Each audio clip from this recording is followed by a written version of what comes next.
So I know that I said I was going to do a review of Mad Max, but I've been procrastinating a while about doing a video review for my friend, and thus I'm going to give you a review of Mega Man Abridged.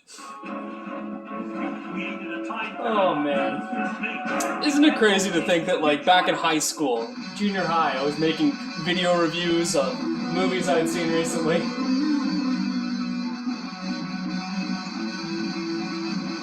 Wait, what is this? Where am I? Oh god, not again! I hope I don't get deducted marks for being a bit too self-indulgent, but for the record, I thought that was a funny bit. Hello there, welcome to the video. For those who've seen my previous one, this is going to have a very different feel to it. This is another midterm project that I'm doing for my Bachelor of Education at Mount St. Vincent University in Chipuktuk, unceded Mi'kmaq territory. This is actually for my Indigenous Education class, which is kind of a follow-up to Philosophy of Education in a lot of ways. For this project, we had a couple of options that we could do, and the sort of focus of it was on orality, was on trying to actually make it an oral essay, or a video essay, as you happen to be seeing me now. Now, in sort of the Western context, we have, video essays have been around. It's something I quite obviously enjoy and consume quite a bit of, but they're all very tightly edited. They're all very tightly scripted. Whereas the oral tradition in the Indigenous sense is a bit looser. It is more about what you're speaking from the heart. It's more about saying what needs to be said. And in fact, some proponents of bringing this practice back and really bringing it into pedagogy have said you really should have as few notes as you can, if any at all. And that's what I'm going to try to embody in this one. This is going to be a lot less heavily edited. I'm probably going to leave more mistakes in. And we're just going to vibe with that. We're just going to see how it flows, because that's what was true to me in the moment. So for this, I had no idea what to do. I must admit, I was struggling trying to find what I wanted to actually produce, because my last video I made for the same professor, I was very proud of. I thought it was quite well done. And there's, of course, this Eurocentric idea of one-upmanship. It's that you have to make something that was better than your last. And trying to find a topic was just overwhelming to me. And then in class one day, he had mentioned that there was a new film that was coming out called Night Raiders, which was billed as a post-apocalyptic sci-fi fantasy movie by a Indigenous writer-director and mostly Indigenous cast. And I was like, that's all I need to hear. It has about a 90-something on Rotten Tomatoes. Let's go! I did not expect to like this movie as much as I had, and I'm really excited to talk about it today. I said I was going to do fewer edits. I did not say that I was not going to edit at all. So Denise Goulet is a Cree Métis filmmaker from Saskatchewan area, and this is actually her directorial and film writer debut, which is very fun. The film in general follows Niska and Wasese, who are a Cree mother and daughter, living in the wilderness in the aftermath of an invasion by this southern force known as Emerson. It's sort of vague as to what exactly Emerson is. They sort of have features of fascist states. They sort of have features of like corporatocracy. But I kind of like the fact that it is left intentionally vague. We're never quite sure exactly what they are. Regardless, though, we do see the material conditions and the situation of all the people who are living in the sort of exclusion zone outside of the wall. Everyone is living in absolute squalor. And on top of that, Emerson has a program where they systematically hunt down and take children who are born in the exclusion zone to be brought into their own program, where they get citizenship, they get food and healthcare, and a healthy dose of brainwashing, because isn't that always fun? Now, Niska is obviously protective of her daughter and tries to keep her safe living in the outland. They've been living out there for about 6 years, if memory serves. Unfortunately, Wasese gets caught in a bear trap, and Niska just does not have the resources to take care of her daughter in this situation. Medical supplies are heavily regulated. And so in a moment that is heartbreaking to watch and heartbreaking cinematography-wise, the cinematography in this film is actually really quite good, she has to give up her daughter to this invading presence. And the film picks up after about 8 months later with Niska sort of discovering that, oh, that was a bad idea, and joining a resistance group who eventually is going to work with a Cree nation that has sort of set up camp in the middle of the wilderness to rescue as many children as they can from this system, with the assistance of some other people as well. Now, of course, there's a really obvious parallel to be drawn here between the text of the film on the first layer and what happened to colonization. The residential school system, of course, comes to mind as one of the most prominent themes of the film. And it was interesting watching it from the perspective of, of a film, and also from what is ostensibly a obviously indigenous perspective on it. It is almost entirely indigenous cast, indigenous writer, that sort of thing. I think that as people in academia were very used to people writing about this situation and writing about these people rather than seeing the story as presented by the people whom it actually affected and continues to affect. That's basically all I'm going to give for the summary, because I want to talk more about the themes and what this film made me think about. And one of the things that struck my mind really immediately is what I'd like to call the contrast between Eurocentric and indigenous ideas of apocalypse and post-apocalyptic, at least in the sense of what I was getting from this film. Because as the intro bit showed, because hey, there actually was a point to that is a review of Mad Max, which is kind of one of the things you consider a quintessential dystopian post-apocalyptic piece of Western media, where we follow Max, this titular great man character, as he goes through a wasteland in a sort of way that only that man can. It's very individualistic. The whole real crux of Mad Max as a series is making this person actually care about communities and care about the people whose actions are affecting. Whereas in the Night Raiders example, what we're seeing is something that's very different. It is more about the value of community in facing the apocalypse. It's more about how you need to come together, how you need to take strengths from multiple people, and also how culture can sort of be very countercultural in and of itself. It's really interesting to see. And this boils down to a difference that I sort of alluded to in the beginning part, if I can actually remember anything that I say, which is that this film is billed as post-apocalyptic, but I think that does it a disservice. Apocalypse sort of refers to a single event. We think of apocalypse as the eruption of Pompeii. We think of apocalypse as the nuclear bombs falling in the Fallout series. Whereas what is happening in Night Raiders is something more akin to post-colonialism, post-colonization. It is colonization as apocalypse, which I thought was really interesting. And there's another piece of media that comes to mind, which I think I mentioned in the intro as well, but the Half-Life series actually is this kind of idea from a Western perspective, where there's an invading alien force that is now keeping humans essentially in a quarantine zone and is doing unknown things with them with sort of unknown purpose. But even the look of the movie, it has a general sort of Half-Life aesthetic when you're looking at the buildings and the way that they've sort of become dilapidated as they've fallen into disuse. But even Half-Life is a hero's narrative. It is a single person basically rising to the top to being able to defeat or overthrow the Combine, who are the invaders in that film. Whereas in the Emerson situation, or the Night Raider situation, it is this Cree community banding together to resist against Emerson. And crucially, they don't defeat Emerson in the end either. They have this act of resistance, they have this act of hope that is brought to them, in the idea that they're going to be able to take their children away to a place that is safe where Emerson cannot reach them. There's a lot of themes and elements to this film that really could only come from an indigenous perspective. Emerson, the, again, invading country from the south, they have a militaristic slogan, their oath of allegiance, that students in their schools have to recite, which is, I'm paraphrasing here, but one country, one language, one people, which makes just even the act of how much Cree is in the film, Cree language is in the film, an act of rebellion in and of itself. We talk a lot about the importance of language, and we always hear the importance of language from indigenous communities when they're talking about how much of their culture is sort of ingrained in the linguistic. I Lost My Talk being a wonderful example of that, if heartbreaking. And just the idea that language itself can be an act of rebellion is something that you would never see in Mad Max. There's a great sense of the spirit that is within everything in the film as well.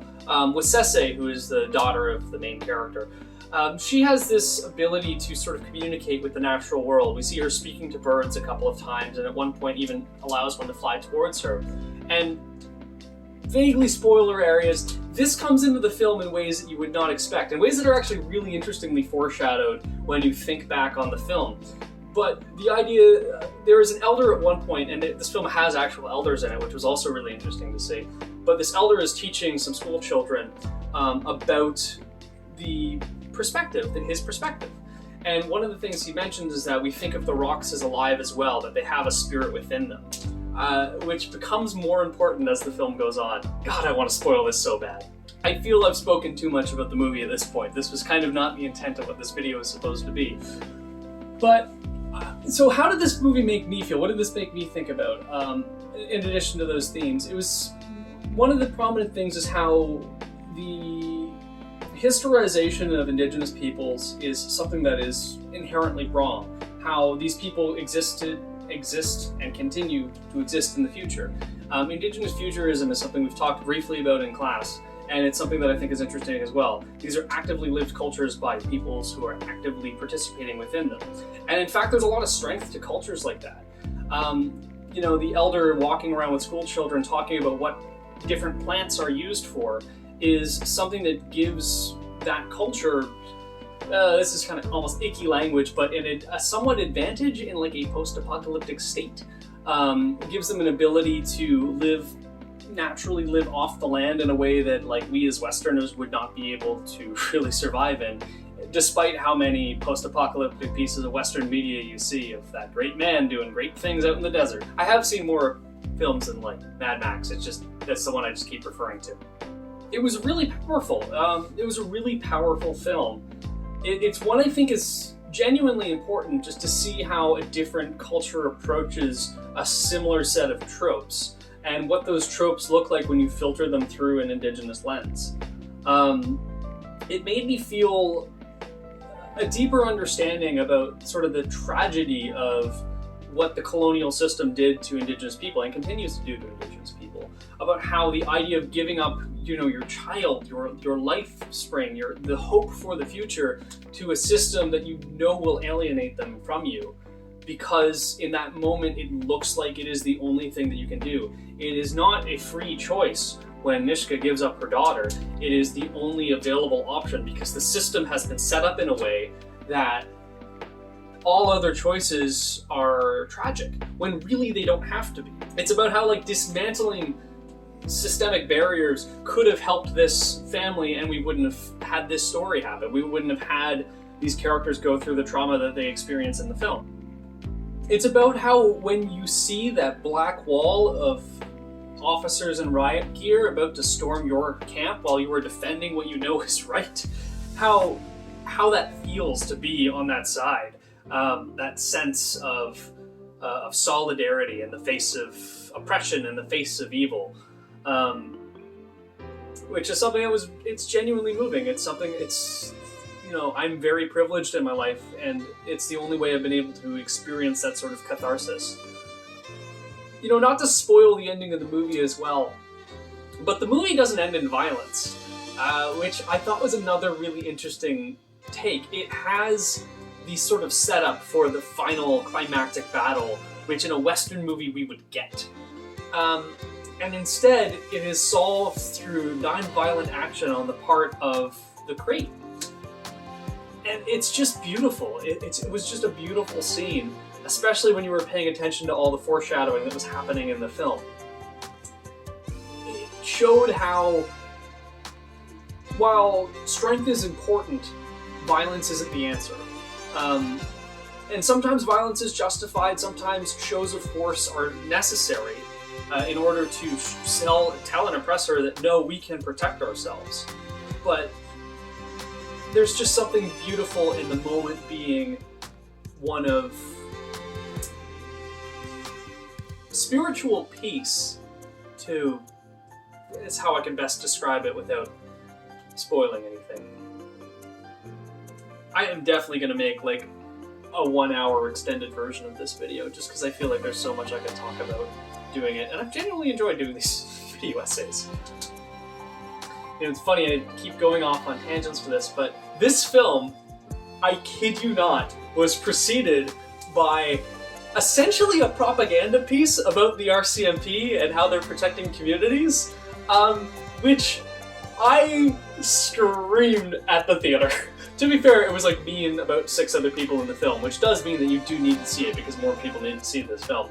But just the sheer audacity of that, the sheer contradiction in terms was just something that I see more and more every day, and something that I notice more and more every day as we give a land acknowledgement immediately preceded by playing of O Canada. In conclusion, go see Night Raiders. It's one of the best films I've seen in quite a while, and a film that I think is really important, especially as we're moving in the spirit of reconciliation. And I've talked about it before, but I kind of hate the word reconciliation. It is a terrible piece of legalese that, well, Eurocentric people came up with, because that's our best word in English, apparently. There is an indigenous word for it, and I can never remember the name of the group whose language this is, but Bilaweda Hasawasawagan, which is changing your heart and your mind so that your feet will follow in a good direction towards truth. It means what you're actually doing. It's an action that you need to take. You need to change your heart. You need to change your mind so your feet will follow, and we can actually work towards something. Is going to see this film the final step? Of course not. Is it an interesting first step? Yes. Is it a step along the journey? Absolutely. There is something that you get from experiencing this, even through the lens of film, that I don't think people necessarily get just from reading something in a story or even attending certain events. There's just something about film as a medium that gets you invested in a way that you can choose to avoid in others.